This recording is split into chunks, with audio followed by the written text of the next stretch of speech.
We move ahead to listen to our valedictory address today by Professor B.M. Hegde. I remember what Mark Twain once said.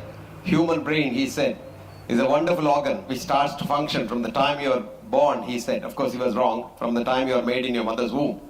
Only to stop when you stand before a distinguished audience to speak.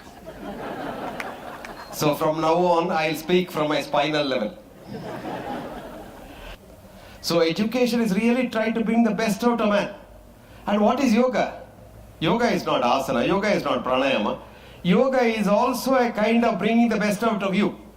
So in short, yoga and education are synonymous in my concept, if I am not mistaken.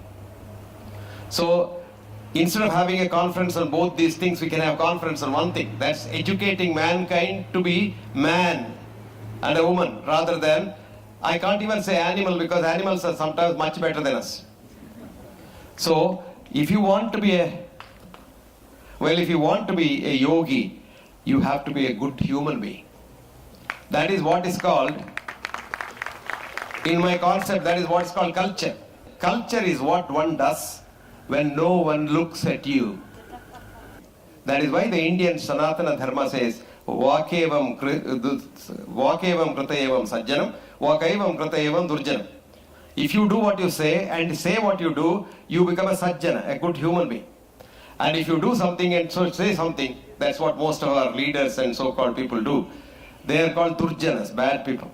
So to convert a durjana into a sajjana is the role of yoga. What we normally do in teaching yoga is for half an hour, 1 hour, you do all the asanas and the pranayama and sit there and do om, om, om. For the rest of the 23 hours, you think of harming others, making a quick buck, and surviving in this world where one-upmanship is the only thing. Now this is what is killing people today. Why are we hating one another? Because we want to be one up. And how did we get this straight? Because the Western education in school. Up until the child went to the school, it was like God. I have done some studies on children and their smiling capacity. The child smiles about 500 to 1,000 times a day. Child. And you look at this child's heart rate variability, which is a very good denominator of how good your heart is. It's very, very good. But as you become a man or a woman and then go in life and try to be one up on others, you smile less and less and less. You reserve your smile for somebody. And most of the time when you smile, it is a grin. And that grin is terribly stressful. A smile relaxes about 172 muscles at a given time. And the more you laugh, the more you smile, the more irregular your heart is. More irregular means healthier you are. Don't believe your doctor when he says, oh, your heart is absolutely regular. If it is true, you will be dead. Regularity comes only after death. Life is irregularity. Life is rhythm. Life is vibration. Life is not solid as you see. We all look solid, but there is nothing solid about us. We are vibrations. And if you understand this, you understand how we connect with each other. You know, because quantum physics today scientifically confirms what the Sanatana Dharma rightly said. I'll quote one of the top quantum physicists who got a Nobel Prize for his pugwash and an alternate Nobel Prize for his work, who found out that energy is matter and matter is energy. E is equal to M. Hans Peter Dewar, some of you might know him. He is no more. He died. May his soul rest in peace. Hans used to tell me, I am a nuclear physicist trained by Edward Teller, who makes the hydrogen bomb. But when I realized he's making the bomb, I left him and came back and joined the Max Planck Institute, which we now call as the Werner Heisenberg Institute, with Werner Heisenberg, Einstein, and various other names that you've heard of in your textbooks. Now he says, my job was look at matter at the subtlest and subtlest level. And lo and behold, one day found out there was no matter at all. What was his job? As a PhD in nuclear physics, to study matter at its subtlest level. And the subtlest level he found there is no matter. And he called it as a-duality. No duality between the two. And do you know what he says? Who am I? I am like a child in front of the Indian sages who for thousands of years called this as Advaita. And he quotes from the Gita and the Upanishad that says, Bahirantascha bhutanam. It is inside and outside of every one of us. Charam, acharamevacha. You are a fluid, liquid, jumping leptococcus, but you look solid, Maya. Sukshmavateta vijnayam. It is so subtle that nobody can see it. Durastam, when you don't know, you don't know. Cha, aniketa chatat, when you know it's inside you. And that is where the Sanatana Dharma, which is not a religion, mark you, it's not a religion at all. The religion connotation was given by the West to divide us. Up until the West came here, up until probably 1857 Meerut riots, we didn't know who a Muslim is, who a Christian is, who a Hindu is. We are all one, brothers and sisters. After that we started because they said, look, you're not going to be together. That's where hatred started. Now hatred, as a cardiologist I'm telling you, is the biggest cause of heart attacks and not eating cholesterol. Even the American government now has done a U-turn. They say cholesterol is a friend, not an enemy. Eat as much as you want. Fry your things in lard and not in polyunsaturated refined oils. Eat as many eggs as you want. I have been saying this for 45 years and getting beaten up by them. But today they are saying, yes, cholesterol is a good friend. Who is an enemy? Hatred. And how to get rid of this enemy? Be a yogi. What is yogi? Be a good human being. And that's very simple. And what's an educated man? Be a good human being. Today what is education? You get a PhD and become a horrible human being. That is why I say education is just being a good human being and getting the best out of you.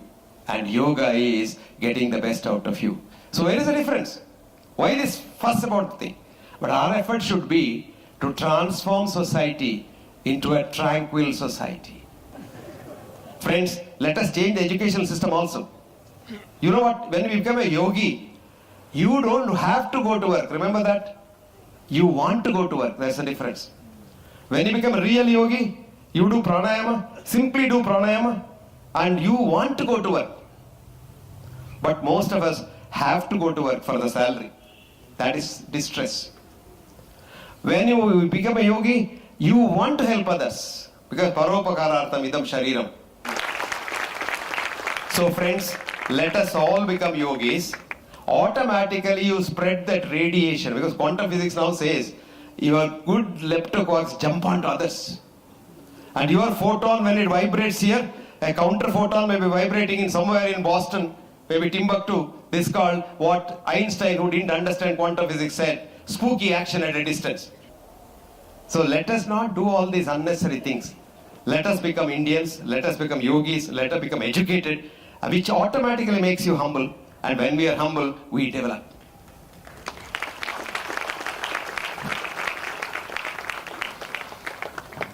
I have talked about so many things which probably are not relevant to what you thought I would speak about.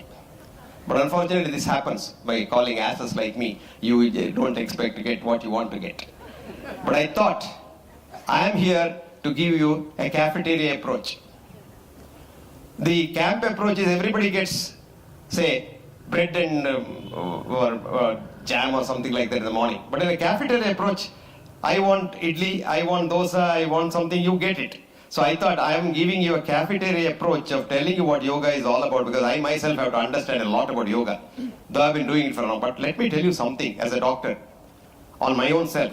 I have been able to treat some of the horrible diseases just by what I call as quantum healing, or just becoming tranquil. Tranquil. And when you become very tranquil, you know that meditative state, you don't know, you get enormous power. Yoga and true education gives you insight beyond eyesight. What we need today for mankind is internal development.